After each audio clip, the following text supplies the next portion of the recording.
تو وہ فرماتے ہیں کہ یہ حدیث ایک ہے لیکن 1,00,000 احادیث کا مجموعہ ہے. سبحان اللہ. انہوں نے 5 احادیث فرمائی ہیں، 5 جن میں ایک کی طرف اشارہ کرتا ہوں تو 5 کی طرف نہیں جانا چاہتا. وہ 5 میں نے بتائی تھی. سویدار غلام زاق صاحب آپ کو بتائیں گے. فہم الدین کورس میں یہ ہم نے سب کچھ بتایا تقریباً یہ چیزیں قرآن مجید کے ترجمہ، قرآن مجید کا نچوڑ، تفاسیر وغیرہ ساری چیزیں چل رہی.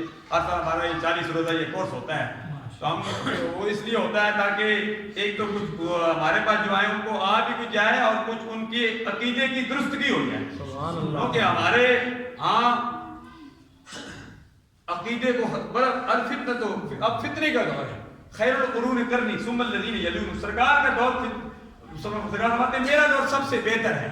اور پھر اس کے بعد والا بات جو وقت آئے گا فتنے بڑھیں گے، فتنے بڑھیں گے. سرکار کے دور میں فتنے تھے. ایک تو فتنہ تھا منافقت کا فتنہ، سرکار کے پیچھے نمازیں بھی پڑھتے تھے اور منافقت بھی کرتے تھے، ہاتھ بھی چومتے تھے. وَمِنَ النَّاسِ مَن يَقُولُ آمَنَّا بِاللَّهِ وَبِالْيَوْمِ الْآخِرِ وَمَا هُمْ بِمُؤْمِنِينَ. سبحان اللہ.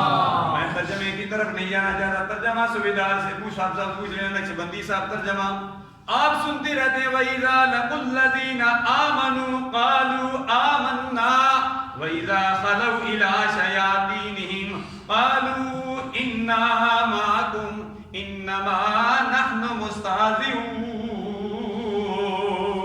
سبحان اللہ. یہ وہ آیتیں ہیں جو منافقین کے بارے میں نازل ہوئی.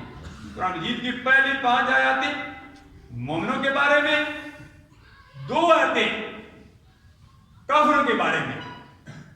وَمِنْ إِنَّ الَّذِينَ كَفَرُوا سَوَاءٌ سے عظیم تک 2 آیتیں کافروں کے بارے میں، اور پھر اس کے بعد 13 آیتیں وَمِنَ النَّاسِ سے لے کر إِنَّ اللَّهَ عَلَىٰ كُلِّ شَيْءٍ قَدِيرٌ 13 آیاتیں مقدسہ یہ منافقین کے بارے میں نازل ہوئی.